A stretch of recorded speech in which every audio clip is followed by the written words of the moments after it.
അപ്പൊ ഗോളം സിനിമ രണ്ടാമത് കണ്ടിട്ട് ഞങ്ങൾ ഇപ്പൊ കുറച്ച് ദിവസമായി. ഇവര് മറ്റേ വീഡിയോ എടുക്കാൻ വേണ്ടി ഇപ്പോഴാണ് വന്നത്. ഇപ്പൊ ഇന്ന് തന്നെയാണ് ഞങ്ങൾ ഗഗനചാരി ഇവർ രണ്ടുപേരും പോയി കണ്ടത്. അപ്പൊ ഗോളം ഞാൻ 2 തവണ കണ്ടു, ലിറ്റിൽ ഹാർട്ട്സിന് 2 തവണ കണ്ടു. ലിറ്റിൽ ഹാർട്ട്സിന്റെ വേറെ വീഡിയോ ആയിട്ട് ഇടാം, അല്ലെങ്കിൽ ഒന്നിച്ച് പറയാം. എന്നാ ശരി, ഗോളം ലിറ്റിൽ ഹാർട്ട്സും കൂടി. ഷെയ്നിന്റെ അമ്മ ദിവസേന ഇരുന്ന് സിനിമ കാണുന്നോണ്ടേ അമ്മ ഇപ്പൊ ഏത് പടം എന്നൊക്കെ അറിയുമ്പോഴത്തെ അമ്മ ഇപ്പൊ കളർ സാരി കൊടുത്തുന്ന യക്ഷിയുടെ സീരീസ് വരെ കണ്ടു കഴിഞ്ഞു. എന്റെ പേര് എനിക്കറിയില്ല. എന്തായാലും ഗോളം കണ്ടിട്ട് എന്ത് തോന്നി? ഗോളം കണ്ടിട്ട് സിനിമ ഞാൻ ഇവര് പറഞ്ഞപ്പോഴൊക്കെ നല്ല സിനിമയൊന്നും ആവൂലെന്ന് വെച്ച് കണ്ടു കഴിഞ്ഞപ്പോ എനിക്ക് ഇഷ്ടായത്. പിന്നെ കുറ്റാന്വേഷണം അതിപ്പോ പറയണ്ട, പോയി കാണണം. കുറ്റാന്വേഷണം ഒന്നല്ല, ഫസ്റ്റ് ഹാഫ് കണ്ടപ്പോ എന്ത് തോന്നി? ഫസ്റ്റ് ഹാഫ് കണ്ടപ്പോ ഞാനൊത്തേക്കും ഇതെന്താ ഇങ്ങനെ പോണേന്നൊക്കെ മനസ്സിൽ ആലോചിച്ചു. നമ്മളല്ലെങ്കിൽ കഥ കുറെ കണ്ടു കഴിയുമ്പോ ഞാനൊക്കെ ഇന്നാളാണെന്നൊക്കെ വിചാരിക്കും. പക്ഷെ അമ്മ പൊതുവെ അമ്മ കൾപ്രിറ്റ്, കൊലയാളിയോ അല്ലെങ്കിൽ കുറ്റം ചെയ്ത ആളെയൊക്കെ കണ്ടുപിടിക്കുന്ന ഒരാളാണ് പൊതുവെ അമ്മ. സിനിമ അത്ര കണ്ടേക്കണുണ്ട്. ഇതില് ഗോളം അമ്മേനെ എടുത്തിട്ട് കറക്കി, ഒരു രക്ഷയില്ല. അമ്മ അവസാനം വരെ അമ്മക്ക് ഒരു രക്ഷയില്ല. അമ്മ എല്ലാതും പയറ്റി നോക്കിയ ഫസ്റ്റ് ഹാഫില് സസ്പെൻസ് റിവീലാവും, സെക്കൻഡ് ഹാഫില് അത് എങ്ങനെ ചെയ്തു എന്നുള്ളതാണ്. രണ്ടും അമ്മക്ക് കണ്ടുപിടിക്കാൻ പറ്റില്ല. എനിക്ക് ആർക്കും അത് കണ്ടുപിടിക്കാൻ പറ്റില്ല. അമ്മാതിരി കിടിലൻ സ്ക്രിപ്റ്റ് ആയിരുന്നു പടത്തിന്റെ, അല്ലെ? കിടിലനല്ലേ? അമ്മ അപ്രൂവ് ചെയ്യും. കാരണം വെച്ചാൽ അമ്മ അത്രയും കുറ്റാന്വേഷണ പടങ്ങൾ കണ്ട് ഓൾമോസ്റ്റ് നമ്മള് ഗസ്റ്റ് ചെയ്യാത്ത സാധനങ്ങൾ വരെ ഗസ് ചെയ്ത് എടുക്കുന്ന ഒരാളാണ്. പക്ഷെ ഒന്നും രണ്ടും പേരാണ്, ഇത് അങ്ങനെയൊന്നും അല്ല.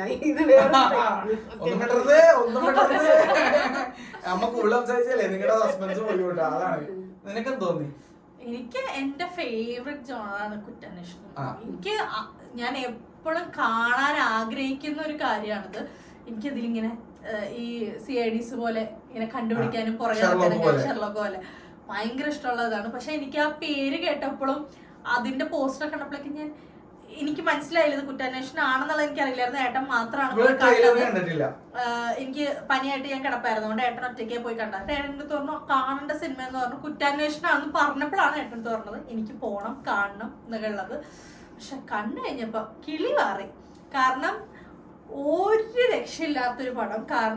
അത് എഴുതിയ ആളെ സമ്മതിച്ചേ പറ്റുള്ളൂ. കാരണം നമ്മള് പൊതുവെ ഒരു ഓഡിയൻസ് ആയിട്ടിരിക്കുമ്പോഴേക്കും ഓരോരോ എന്തെങ്കിലുമൊക്കെ ആയിട്ട് ഇങ്ങനെ വരുമല്ലോ നമ്മുടെ മനസ്സിൽ, ഇന്ന ആള്. പക്ഷെ ഇതിൽ അങ്ങനെ ചിന്തിക്കുന്നത് നേരെ ഓപ്പോസിറ്റ് ആയിരിക്കും. അതായത് നമ്മൾ എന്താണ് ചിന്തിക്കുന്നത് അത് അപ്പൊ തന്നെ അതിനുള്ള ആൻസർ ഇതല്ല എന്നുള്ളതിന്റെ ആൻസർ നമുക്ക് തരും. നമ്മൾ ചിന്തിച്ച ഒരു കൺക്ലൂഷനിൽ എത്താൻ പോകുമ്പോഴാണ് യുവമാരെടുത്ത് ദിങ്ങനെ ആക്കികളാണ്. അത് മാത്രമല്ല, ഈ സിനിമയുടെ സ്ക്രിപ്റ്റ് മാത്രമല്ല, ഇതിന്റെ ഡയറക്ഷൻ കിടുവായിരുന്നു പടത്തിന്റെ. കുറച്ച് പേരേ ഉള്ളൂ, ആ കുറച്ച് പേര് വെച്ചിട്ട് ഫുൾ അടിപൊളിയായിട്ട്. വേറൊരു കാര്യം, ഞാൻ എന്റെ അഭിപ്രായം പറഞ്ഞ വീഡിയോ പറയാൻ വിട്ടുപോയ ഒരു കാര്യമുണ്ട്. ഇതിലെ ഓരോ ഓഫീസിലെ മെമ്പേഴ്സിനും ഒരു ഡിസ്റ്റിങ്റ്റീവ് ക്യാരക്ടർ ഉണ്ട്. ഓരോരുത്തരെയും അവരെ അത്രയും നന്നായിട്ട് ഈ സിനിമ തുടങ്ങുമ്പോൾ പരിചയപ്പെടുത്തി തന്നെ. അത് കഴിഞ്ഞ് ഇവർ ഓരോരുത്തരെ കാണിക്കുമ്പോൾ നമുക്കറിയാം, അയ്യോ ഇയാൾ ഇങ്ങനെ ബിഹേവ് ചെയ്യാൻ പോണോ, അയ്യോ ഇയാൾ വരും പറഞ്ഞു, അല്ലെങ്കിൽ ഇയാൾ ഇങ്ങനെ വരുമോ, ഇയാൾ ഇപ്പൊ കയറി വരുമോ, അല്ലെങ്കിൽ ഇയാൾ ഓരോരുത്തര് അയാൾക്കുള്ള ഗുണം ദോഷം അയാളുടെ ക്യാരക്ടർ നമുക്ക് ഓൾറെഡി എസ്റ്റാബ്ലിഷ് ചെയ്ത് തന്ന ഡയറക്ടർ. അതുകൊണ്ട് ഇന്ന ആൾ വരുമ്പോൾ അയാൾ എന്തായിരിക്കും, അല്ല ആ പെൺകുട്ടി എന്തായിരിക്കും ചെയ്യാൻ പോണെന്നുള്ളത് നമുക്ക് ഓൾറെഡി അത് ഊഹിക്കാൻ പറ്റും. അത് അടിപൊളിയായിട്ട് ക്യാരക്ടേഴ്സ് ഇത്രയും പേരുണ്ടായിട്ടും ഇത്രയും പേരിൽ ഓരോരുത്തർക്കും ഓരോ ഐഡന്റിറ്റി കൊടുത്തേക്കണത് അടിപൊളിയായിട്ടാണ്. പിന്നെ വലിയൊരു ക്ഷമയുണ്ട്. രഞ്ജിത്ത് ശങ്കർ എന്നാണ് ഞാൻ പറഞ്ഞത്, കാർത്തിക് ശങ്കറിന്റെ പേര്.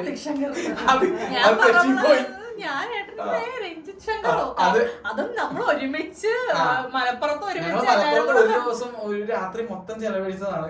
എന്നിട്ട് ഞാൻ ആ അച്ഛന്റെ പേര് മാറ്റി പറഞ്ഞു. അത് തെറ്റിപ്പോയതാണ്. രഞ്ജിത്ത് ശങ്കർ എന്നുള്ള പേരല്ല, കാർത്തിക് ശങ്കർ എന്നാണ് പേരുടെ പേര്. പിന്നെ അതുപോലെ തന്നെ മിക്കവരും പുതിയതായിട്ട് അഭിനയിക്കുന്ന ആൾക്കാരാണ്. പക്ഷെ അതിനകത്ത് 4-5ഓളം പേര് ഇൻസ്റ്റാഗ്രാമും മറ്റുള്ള സോഷ്യൽ മീഡിയ വന്നിട്ടുള്ളവരുമാണ്. പക്ഷെ കണ്ടാ പറയില്ല അവര് ആദ്യമായിട്ട് അഭിനയിക്കണമെന്ന്. കാരണം അതേപോലെയാണ് അവര് ചെയ്തത്. അത്ര നന്നായിട്ട് ചെയ്തിട്ടുള്ളൂ. നല്ല ഭയങ്കര കൺവിൻസിങ് ആയിരുന്നു. ആകെ എന്തെങ്കിലും ഒരു പോരായ്മ എനിക്ക് ആ സിനിമയെ പറയാനുണ്ടെങ്കിൽ 2 കാര്യങ്ങൾ. ഒന്ന്, അതില് ഞാൻ വീണ്ടും റിപ്പീറ്റ് ചെയ്യുന്നില്ല, പക്ഷെ രണ്ടാമത് കണ്ടപ്പോ നിങ്ങൾ ആലോചിക്കും, ഞാൻ രണ്ടാമത്തെ സിനിമ കാണുന്ന ഒരു തരി പോലും ബോറടിച്ചില്ല. അത് മാത്രമല്ല, രണ്ടാമത് കണ്ടപ്പോൾ എനിക്കൊരു കാര്യം മനസ്സിലായി, ഈ നടൻ ഈ ഒരു പെർട്ടിക്കുലർ റോളിൽ നല്ലതാണ്. എൻ്റെ മനസ്സിൽ എപ്പോഴും അതായത് കുറച്ചുകൂടി സ്റ്റാർ വാല്യൂ ഉള്ള ഒരാളെ വേണമായിരുന്നു അഭിനയിക്കാൻ, അങ്ങനെയൊക്കെ ഒരു തോട്ടിലാണ് ഞാൻ ഫസ്റ്റ് ടൈം കാണുമ്പോൾ. പക്ഷെ രണ്ടാമത് കണ്ടപ്പോൾ ഞാൻ നോക്കിയപ്പോൾ ഈ ഒരു ക്യാരക്ടർ, കർക്കശക്കാരനായ ഒരു പോലീസ് ഓഫീസർ, അധികം സംസാരിക്കാത്ത, എന്നാൽ ഒടുക്കത്ത എന്താണ് കീൻ ഒബ്സർവേഷൻ ഉള്ള ഒരാളെന്നുള്ള നിലയ്ക്ക് പുള്ളി കൺവിൻസിങ് ആയിരുന്നു. നിങ്ങൾക്ക് തോന്നി നായകനെ പറ്റി? അപ്പൊ ഞാൻ മനസ്സിൽ കണ്ടെന്ന് വെച്ചാൽ ഇത് പൃഥ്വിരാജോ ആസിഫ് അലിയോ അങ്ങനെ ആരെങ്കിലും ഒക്കെ ചെയ്തിരുന്നെങ്കിൽ കുറച്ചും, കാരണം പോലീസ് വേഷം കൈകാര്യം ചെയ്യാൻ പറ്റുന്ന ഒരാളെ ചെയ്തിരുന്നെങ്കിൽ, ഇന്ദ്ര ഇതൊക്കെ ചെയ്തിരുന്നെങ്കിൽ അടിപൊളിയായിരുന്നതിന് അങ്ങനെ ഒരു തോട്ട് എന്റെ മനസ്സിൽ വന്നേട്ടാ. കുറച്ചുകൂടി സ്റ്റാർ വാല്യൂ ഉള്ള ഒരാള്. പക്ഷെ ഇയാള് മോശമെന്നല്ല ഞാൻ എപ്പോഴും പറയുന്നത്, ഞാൻ എന്റെ വീഡിയോയിലും പറഞ്ഞത് മോശമെന്നല്ല. അല്ല, പക്ഷെ എനിക്ക് തോന്നുന്നു സ്റ്റാർ വാല്യൂ ഉണ്ടായിരുന്നെങ്കിൽ ഈ സിനിമ ഒന്നും കൂടെ ഓടിയാന്. അതാണ് മെയിൻ. കുറെ ആളുകളിലേക്ക് എത്തിയാനെ. ആൾക്കാർക്ക് പെട്ടെന്ന് നോക്കുമ്പോഴേക്കും അറിയാത്ത ആൾക്കാരും, ആകെയുള്ളത് സണ്ണി വെയിൻ ഉണ്ട്, അതുപോലെ തന്നെ നമ്മളുടെ ദിലീഷ് പോത്തൻ, പിന്നെ സിദ്ദിഖ്. ഇവർ ഇത്രയും പേര്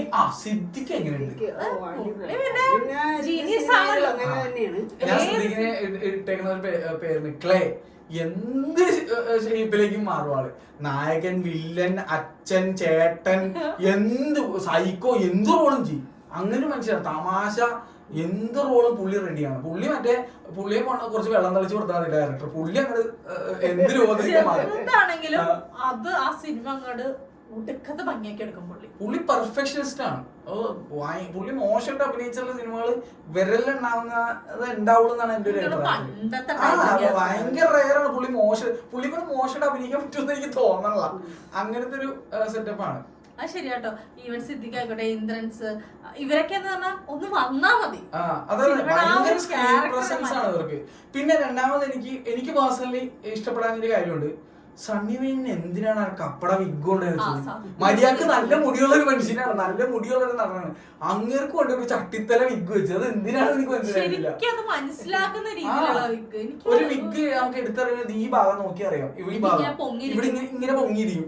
എനിക്ക് മറ്റേ ഇവര് കാണുന്ന ഒരു സീരിയലുണ്ട്, ഒരു പെണ്ണ് ആണിനെ പോലെ നടക്കണത്, അതിലൊരു കപ്പട വിഗ് ഉണ്ട്. ആ വിഗ് എടുത്തിട്ട് സണ്ണിയുടെ തല വെച്ച് കൊടുത്തേക്കാൻ പോലെ എനിക്ക് തോന്നിയത്. എന്ത് ശോഭ വരുന്ന അറിയാമോ അത്. ഞാനിങ്ങനെ ആലോചിച്ചു, ഈ കുരുടിയായിട്ടുള്ള നമ്മുടെ സണ്ണിമേനാണ് ഈ പറയണത്. മറ്റേ സെക്കൻഡ് ജോണി ഇമാരി ഇത്ര ആഫ്രോ ലെവലിൽ മുടി വളർത്തി, അല്ലാണ്ട് നീലാകാശം പച്ചക്കറികളൊക്കെ നല്ല നാച്ചുറൽ മുടി വളർത്തി ആളെ കൊണ്ടാണ് ഈ ചപ്ലാച്ചി വിക്കൊണ്ട് വെച്ചെന്നുള്ള എനിക്ക് ഏറ്റവും വലിയ സങ്കടം. അത് മാത്രമേ എനിക്കൊരു പ്രശ്നമായിട്ട് തോന്നിയുള്ളൂ. വേറെ അല്ലാതെ എനിക്ക് ഈ സിനിമയെ പറ്റി മോശം പറയാൻ ഒന്നുമില്ല. എല്ലാരും ഈവൻ അതിലെ സ്റ്റാഫ്, മറ്റേ ക്ലീനിങ് സ്റ്റാഫിലെ ചേച്ചി പോലെ സത്യം പറയാൻ ഞാൻ എന്റെ ഓഫീസൊക്കെ ഓർത്തെടുത്തു. ഇത് കണ്ടേമല്ല IT ജോബിൽ കുറച്ച് മടി MNC പോയാൽ മടി കാണിക്കും. അത് എന്തുകൊണ്ടാണെന്ന് നിങ്ങൾ പറയാനുള്ള, അത് നിങ്ങൾ കാണുക. ഇത് തിയേറ്ററിൽ നിന്ന് പോകണം, പിന്നെ കാണാൻ നോക്കട്ടോ. അത് അത്ര സൂപ്പർ സിനിമയാണ്, അതാണ് ഞാൻ പറയാൻ കാരണം. എന്തായാലും മസ്റ്റ് വാച്ച് മൂവിയാണ്. മസ്റ്റ് വാച്ച് ആണ്. അതെ, എന്തായാലും ചെറിയ പടമാണ്, പക്ഷെ കിഡിലിനായിട്ട് എടുത്തു വെച്ചിട്ടുണ്ട്. സെക്കൻഡ് ടൈം കണ്ടിട്ടും എനിക്ക് ബോറടിച്ചില്ല. നിങ്ങൾക്ക് എന്ത് തോന്നി?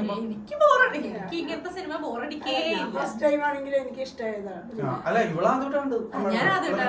ഞാൻ പക്ഷെ എനിക്ക് ഇങ്ങനത്തെ സിനിമകൾ ഭയങ്കര ഇഷ്ടമാണ്. ഞാൻ ഇങ്ങനെ മുൾമുനയിൽ നിൽക്കുന്ന ഒരാളാണ്, എന്താകും അറിയാനായിട്ട്.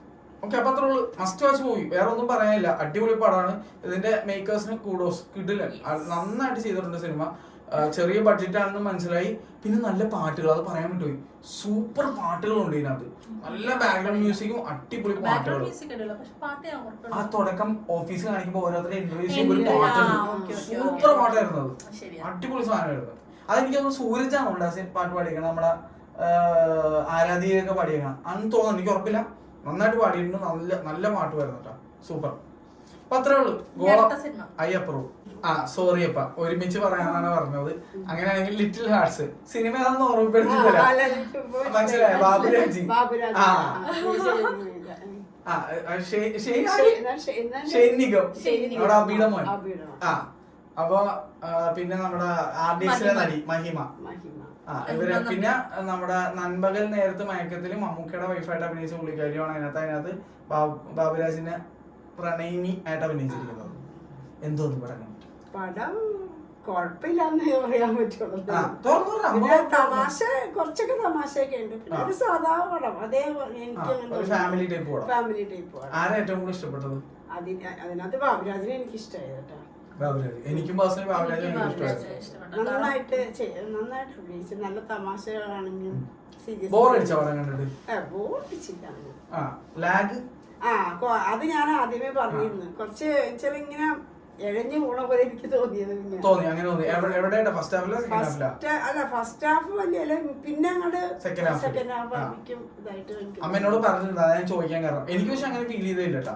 എനിക്ക് അങ്ങനെ ഫീൽ ചെയ്തില്ല. ഇവര് കണ്ടപ്പോ ഇവർക്ക് അത് ഫീൽ ചെയ്യുന്നതാണ് എന്റെ അടുത്ത് രണ്ടുപേരും പറഞ്ഞത്. അനുവയോട് ചോദിക്കാം, നിനക്ക് എന്ത് തോന്നി? എനിക്ക് ഒരു കോമൺ സ്റ്റോറി ആയിട്ടാ തോന്നിയത്. അതായത് യൂഷ്വൽ എനിക്കറിയായിരുന്നു അവസാനം ഇങ്ങനെയൊക്കെ തന്നെ ഉണ്ടാവുള്ളൂ എന്നുള്ളത്. പിന്നെ ബാബുരാജ് അടിപൊളിയായിരുന്നു. സോൾട്ട് ആൻഡ് പെപ്പറിന് ശേഷം പുള്ളിന് ഇതേപോലെ കണ്ടത് ഞാൻ ഈ ഒരു മൂവിയിലാണ്. പക്ഷെ ഇവര് കാണാത്തൊരു പടമുണ്ട്. ഇവര് അത് കണ്ടിട്ടില്ലാന്ന് എനിക്ക് മനസ്സിലായി. കാരണം ആ സിനിമ കണ്ടിട്ടുണ്ടെങ്കിൽ നിങ്ങൾ ബാബുരാജിനെ ഓർക്കും. കൂദാശ എന്ന് പറഞ്ഞ സിനിമയുണ്ട്. അത് കണ്ടിട്ടുണ്ടെങ്കിൽ മസ്റ്റ് ആയിട്ട് കാണണം. കിടിലൻ അഭിനയം പുള്ളിയാണ്. നല്ലൊക്കെ സിനിമയാണ് അത്. പക്ഷെ എനിക്ക് ഈ സിനിമയില് സത്യം പ്രത്യേകിച്ച് ഒന്നുമില്ല. ഒരു സാധാ ഒരു ഫീൽ ഗുഡ് പടം. എന്ന് വെച്ചാൽ അടി ഇടി വെട്ടുകുത്തൊന്നും കാണാൻ ഇഷ്ടപ്പെടാത്തവർക്ക് ഫാമിലി ആയിട്ട് വന്ന് ചിരിച്ച് എൻജോയ് ചെയ്ത് ഒരു പോപ്കോൺ ഒക്കെ കഴിക്കാൻ പറ്റും. അനുപ എന്നെ പോലെ തന്നെ ഷെയ്ന്റെ ഭയങ്കര ഇഷ്ടമുള്ള ഒരാളാണ്. ഷെയ്ൻ എന്ത് തോന്നി പടത്തില്? ഷെയ്ന്റെ ഇതില് കുറച്ചും കൂടെ എനിക്ക് എന്താ പറയാ, പൊതുവെ പുള്ളിയുടെ ക്യാരക്ടർ എന്ന് പറഞ്ഞാൽ അടിപൊളിയായിട്ട് ചെയ്യുന്ന ഏത് സിനിമയാണെങ്കിലും നമുക്ക് നല്ല ഇഷ്ടമാണ്. പക്ഷെ ഇതിലെനിക്ക് കുറച്ചും കൂടെ നന്നാക്കാമായിരുന്നു എന്ന് തോന്നി. എന്ത് രീതിയിലാണ് അല്ല അഭിനയത്തിന്റെ അല്ല, പുള്ളിക്ക് പറ്റിയൊരു ക്യാരക്ടർ അല്ല അത്. എനിക്കെന്ന് വെച്ചാൽ വേറൊരാൾക്ക്. കാരണം എനിക്ക് നേരെ തിരിച്ചാണ്. എനിക്കിത് ഷെയ്ൻ ചെയ്തപ്പോഴേക്കും ഇങ്ങനെ ഒരു ആക്ടിങ് ഞാൻ ഷെയ്നിന്റെ അടുത്ത് ഇതുവരെ കണ്ടിട്ടില്ല. അച്ചായ ടൈപ്പ് റോൾ ഞാൻ ഇന്നേവരെ കണ്ടിട്ടില്ല. അപ്പൊ പൊതുവെ ഇങ്ങനത്തെ റോൾസ് ചെയ്യുന്നത് നമ്മുടെ മമ്മൂക്കയോ ലാലേട്ടനോ പൃഥ്വിരാജോ അങ്ങനെയുള്ളവരൊക്കെയാണ്. ഷെയ്ൻ ആദ്യമായിട്ടാണ് ഞാൻ ഇങ്ങനത്തെ റോളിൽ കാണുന്നത്. അതായത് ഒരു പറമ്പൊക്കെ നോക്കി നടത്തുന്ന ഒരു അച്ഛൻ ടൈപ്പ് സാധനം. പക്ഷെ എനിക്ക് ആ ഒരു ക്യാരക്ടറായിട്ട് എനിക്ക് ഷെയ്നിനെ കണക്ട് ആയില്ല. കാരണം എന്താണ് അങ്ങനത്തെ ഒരു ടൈപ്പ് ആയിട്ടല്ല. പിന്നെ വേറൊരു കാര്യം കൂടിയുണ്ട്. എനിക്ക് ഇതിനകത്ത് ഷെയ്നെ ഇഷ്ടപ്പെട്ട ഒരു മേജർ പോർഷൻ എന്ന് പറഞ്ഞാൽ ഷെയ്ൻ്റെ ഒരു പ്ലസ് ആയിട്ട് ഞാൻ എപ്പോഴും കണ്ടേക്കുന്ന കാര്യം റൊമാൻസ്. ഷെയ്ൻ അതിൽ കില്ലാടിയാണ്. ഏത് സിനിമയിലും ഷെയ്ൻ്റെ ഒരു നാച്ചുറൽ കുറച്ച് എക്സ്പ്രഷനും കാര്യങ്ങളുണ്ട്. ഒരു പെൺകുട്ടിയെ കാണുമ്പോ ആ റൊമാൻസ് അത് കീഴിലാണ് ഷെയ്ൻ അതിനകത്ത് പുതിയ നടന്മാരിൽ തൊടാൻ പറ്റില്ല. അത്രയും സൂപ്പർ ആയിട്ടാണ് റൊമാൻസിന്റെ ഏരിയ ഷെയ്ൻ അത് ചെയ്യുന്നത്. പിന്നെ ഷൈൻ ടോം പൊന്നെ, ഞാൻ പുള്ളിയുടെ മിക്ക സിനിമകളിലേക്ക് എനിക്ക് ഒരേപോലെ ആയിട്ട് എനിക്ക് തോന്നിയിട്ടുള്ളത്. പക്ഷെ ഇതില് നല്ല ഡീസന്റ് ആയിട്ട് നല്ല അടി കൊടുത്ത് അഭിനയിപ്പിച്ച പോലെയാണ് എനിക്ക് തോന്നിയത്. ശരിയാട്ടോ. മറ്റേ ഇതില് കുറെ കൂടി നന്നായിട്ട് നല്ല രീതിയിൽ ചെയ്തിട്ടുണ്ട്.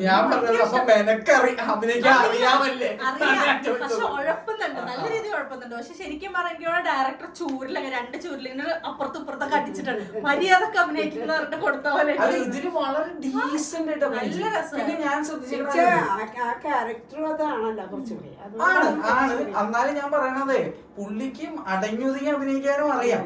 അത് മാത്രമല്ല, അത് എവിടെയാ ശ്രദ്ധിച്ചെന്ന് അറിയാമോ, പുള്ളി എല്ലാ ഇന്റർവ്യൂവിലും ചെന്നിട്ട് മറ്റേ ഈ ഞാഞ്ഞൂള് പരിപാടി കാണിക്കും. മമ്മൂക്ക് പറഞ്ഞ ഇന്റർവ്യൂല് പുള്ളി മൂലക്ക് മിണ്ടാതെ ഡീസന്റ് ആയിട്ട് ഇത്രയും വലിയൊരു മര്യാദ നമ്മളെ അതാണ് രസം.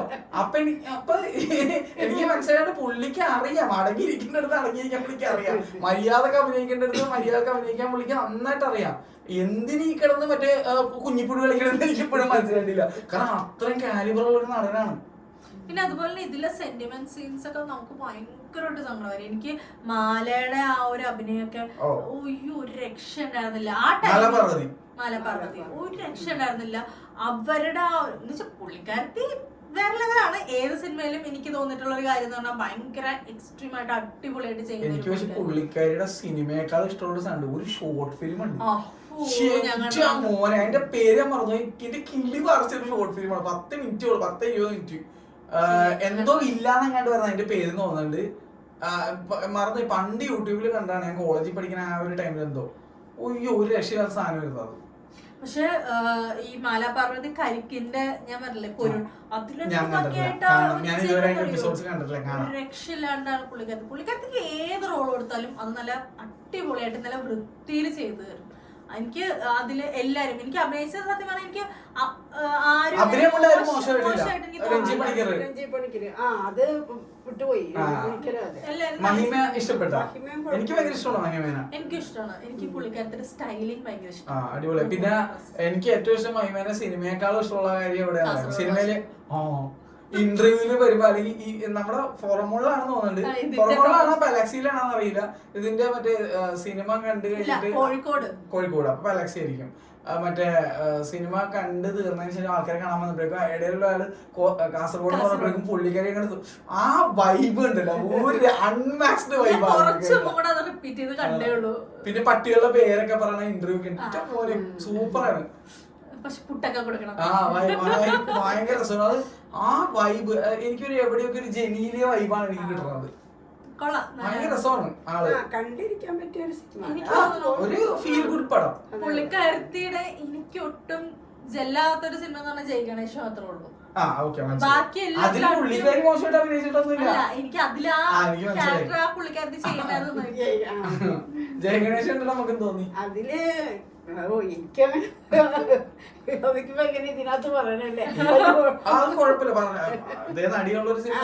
പിന്നെ വീട്ടിൽ ഇരുന്നാണ്ട് അതുകൊണ്ട് പിന്നെ കുഴപ്പമില്ല.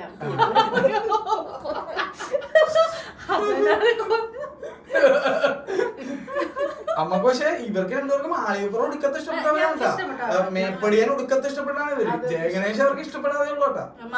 അതില് കൊറേയൊക്കെ നല്ലതായിട്ട് ബാക്കി കൊറേയൊക്കെ നടക്കാൻ പറ്റാത്ത കുറെ കാര്യങ്ങളൊക്കെ വന്നതാണ് എനിക്ക് ഇഷ്ടപ്പെട്ടത്. എനിക്ക് അതുപോലെ മേപ്പടിയനൊക്കെ ഭയങ്കരമായിട്ട് ഇഷ്ടപ്പെട്ട ഒരു സിനിമ. മേപ്പടിയാനും ഇവർക്ക് ആലയപ്പുറം ഭയങ്കര ഇഷ്ടപ്പെട്ടാണ്. എനിക്കിഷ്ടം എനിക്ക് ഇഷ്ടപ്പെട്ടു, മാലയപ്പുറം എനിക്ക് ഇഷ്ടപ്പെട്ടില്ല. അതിനെനിക്ക് ഭയങ്കര ഫീലിംഗ് ആണ് എനിക്കത്. ഭയങ്കരമായിട്ട് ഇഷ്ടപ്പെട്ടു എനിക്ക് ആ അമ്പലം മുകളിലുള്ള പാട്ടൊക്കെ. പക്ഷെ സത്യം പറയാലോ, നമ്മളെല്ലാവരും സംസാരിക്കുമ്പോൾ ഏറ്റവും കൂടുതൽ മാലയപ്പുറം സിനിമയെ പറ്റി പറയാറുണ്ട്. എല്ലാ സിനിമ എടുക്കുമ്പോൾ മാലയപ്പുറത്തിനെ പറ്റി പറയാറുണ്ട്. അല്ല, അത് ഈ വീടിന്റെ അകത്ത് വ്യത്യസ്ത അഭിപ്രായം ഉണ്ടെന്നുള്ളത് നിങ്ങളിലേക്ക് അറിയിക്കാൻ വേണ്ടി തന്നെ. അല്ലാതെ ഞങ്ങളെ എല്ലാ സിനിമയും ഞങ്ങൾക്ക് ഒരുപോലെ അല്ല. സമൂഹത്തിലെ പോലെ ഞങ്ങളെ സമൂഹത്തിന്റെ ഒരു 3 പേര് റെപ്രസെന്റേറ്റീവ് രീതിയിലാണ്. അതിലൊരു ഭാഗമാണ്. അമ്മക്ക് ഏറ്റവും ഇഷ്ടമുള്ള സിനിമയല്ല എന്റെ ഏറ്റവും ഇഷ്ടമുള്ള പടം. ഞങ്ങൾക്ക് രണ്ടുപേർക്കും ഇഷ്ടപ്പെട്ട ഒരു സിനിമയല്ല ഇവളുടെ ഏറ്റവും ഇഷ്ടമുള്ള പടം. അത് ഒരു സിനിമയുടെ കേസ് പറയുമ്പോഴേക്കും ഇപ്പൊ എന്താ പറയാ, കാര്യസ്ഥ ഞാൻ ഇതിനു മുന്നേ പറഞ്ഞിട്ടുണ്ട്. ഇവൾക്ക് ഇഷ്ടമാണ്, അമ്മക്ക് ഇഷ്ടമാണ്. എനിക്ക് ആ സിനിമ കണ്ണെടുത്താണൂടാ. അമ്മക്ക് ഇഷ്ടമല്ല, എനിക്ക് ഇഷ്ടമാണ്. എനിക്ക് ഇഷ്ടമാണ്. എനിക്ക് ഭയങ്കര ഇഷ്ടമുള്ള സിനിമയാണ്. അപ്പൊ എന്താണ്, പുലിവാൽ കല്യാണം നമുക്ക് ഇഷ്ടമാണോ? പുലിവാൽ കല്യാണം അത് അത്ര ഇഷ്ടമല്ല. മണവാളൊന്നും എനിക്ക് ഇഷ്ടമായിട്ടില്ല.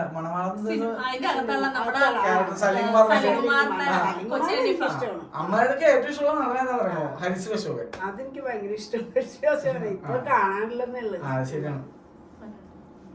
എന്തായാലും അപ്പൊ മനസ്സിലായി, അത് പറയാൻ വേണ്ടി അല്ല ഞങ്ങളൊരു സിനിമയെ താഴ്ത്തിക്കിടാൻ ഉദ്ദേശിക്കണമെന്നല്ല. നമ്മുടെ വീടിനകത്ത് തന്നെ 3 പേരുടെയും 3 അഭിപ്രായമാണെന്നുള്ളത് നിങ്ങളിലേക്ക് അറിയിക്കാൻ വേണ്ടിയാ, വേറെ ഒന്നുമല്ല. ഇത്രേ ഉള്ളൂ. അപ്പൊ എന്തായാലും ടാറ്റ.